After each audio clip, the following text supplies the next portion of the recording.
Hi, good morning. My name's Debbie Woods. I'm currently the CEO of the Geraldton Aboriginal Medical Service in Western Australia from the Murchison Gascoyne region.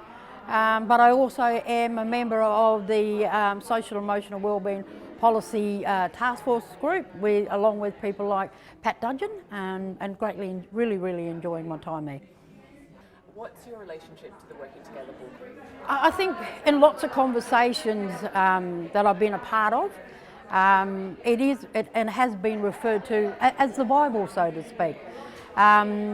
It's basically the first document that you would refer somebody to who is either working in or expressed an interest to get involved in doing social and emotional wellbeing work, or even just increasing their knowledge about what happens and what should be and what some of the tips and what are some of the things they could be mindful of. And it's a great document to really push that knowledge and to expand your knowledge, but also to complement your knowledge, because it gives you the history of the whole movement, and it's one of the most an important resource to be able to use, and it's very fitting that it is the 10-year anniversary now, and I suppose in a sense it was part of being the line in the sand for social emotional wellbeing, and it was a document that backed up the arguments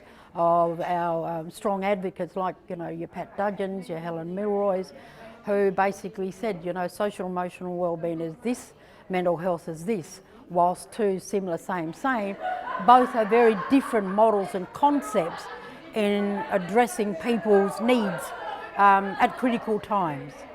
So the Working Together book, second edition, was published in 2014.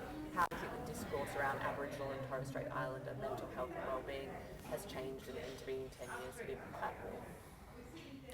I'd like to sound positive, Yeah. and I am positive in the sense that, as I said, there's something, and it's something of great substance and standing, and it has, as I said before, it sets the trend and sets the agenda for it.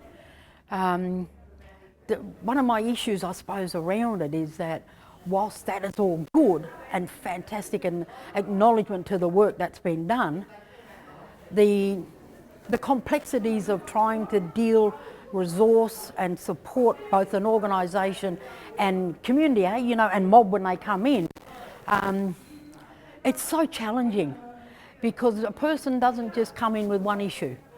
A family or an individual will come in with about 10 different issues, all interwoven together. And one of the greatest, biggest deficits is, one, we're always looking at our mob in the deficit.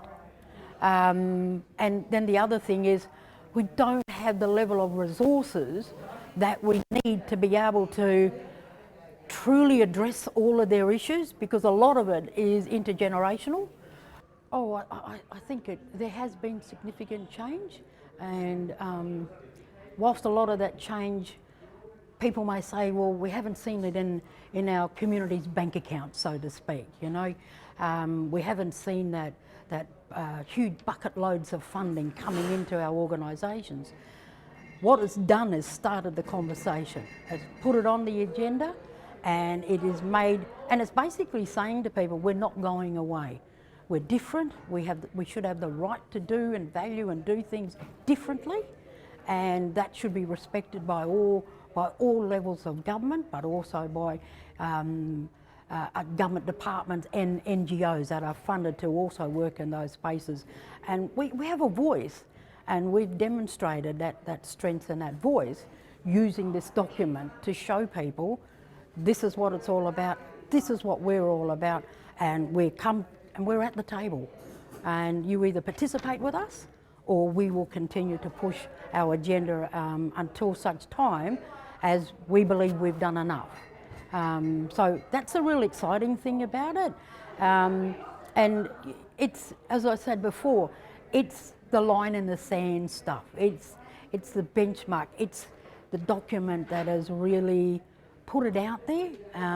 But it is also a user-friendly document where as a CEO and as somebody who is funded to deliver social emotional wellbeing services within our AMS, it's a guidebook to help empower those very people that are there to also deliver social emotional wellbeing on the ground to our mob, for our mob, with our mob, and to do it in a way where it's respectful, it's caring, and not looking in the deficit model, but rather talking to mob in a strengths way, which is what the book is all about. It is about building strength, and that's what I see some of the powers, I suppose, if you want for a better word, of how that book has changed people, changed the narrative around it all now. And it's like, as I said before, we're not going to be quiet. But what we do urge people to, especially our funders, our legislators, our lawmakers, our politicians, if you resource us to the level of where we should be resourced, then we can show you significant change with our mob. Now, some of the stuff that's happened in the past, policies and procedures, they were written for us, not by us, whereas these type of frameworks and documents are about saying, no, we deserve the right to be able to do our own stuff, and that's what this book is a classical example of. This is what happened when you put it in Aboriginal hands.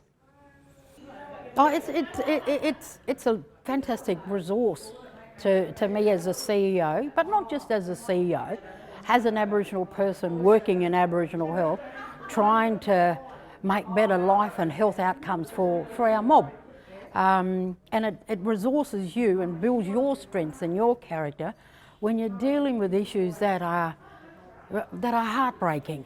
The history of our mob, when they come into our service, some of the stuff that they bring in for us to try and, that are impacting on them and that they want us to try and fix and help and address and resource, are intergenerational.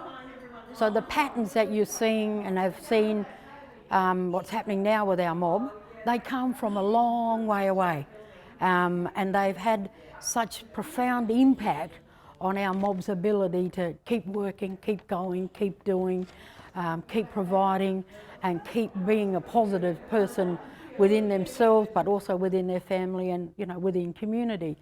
And even if it's just for that hour or so that they're with us, it's about empowering them. It's about acknowledging the good that they're doing, and it's about reminding them that they are loved, that they are respected, that they are needed, and that we are there for them, rather than pulling out the big stick method and saying, you're bad people, you failed this, you failed that, because a lot of our mob, they've heard that all along, so they don't need to hear the negative narrative any longer, and it's about building their strengths up, so that when these problems continue to happen or they happen again, we've given them some tips on how to go about fixing it. But then we also need to accept ourselves that sometimes with some of the issues that our mob are dealing with, we're never really going to fix it, but we're going to make the cushioning a little bit more softer. We're going to make the bump not a lot less profound in their lives. We're going to give them a bit of access to service, or help them access other players that may be able to provide them with alternative pathways on how they can do things that are both culturally safe, culturally secure, but also culturally aware of Aboriginal people's needs. And because we would never send a client to a place that we wouldn't use ourselves, or that we would think would not be a safe place for them to actually to go. And sometimes it's just really about saying to a lot of our mob, stop, take a step back and catch your breath. Because too often when our mob are coming in, and it's unfortunate, but it is their lives. They're on a merry-go-round, and it's going so fast, and there's so many things happening from intergenerational family violence to intergenerational poverty, to health issues, emotional issues, children, childbearing issues. So they carry a lot of stuff with them. So the last thing they need is to come into us as an AMS and we do the same treatment to them. We've got to flip it, and we've got to be the leaders of that flipping with them, for them, so that we build up their strengths on how to do things. And what helps us do that is positive resources that also support us in our decision-making processes.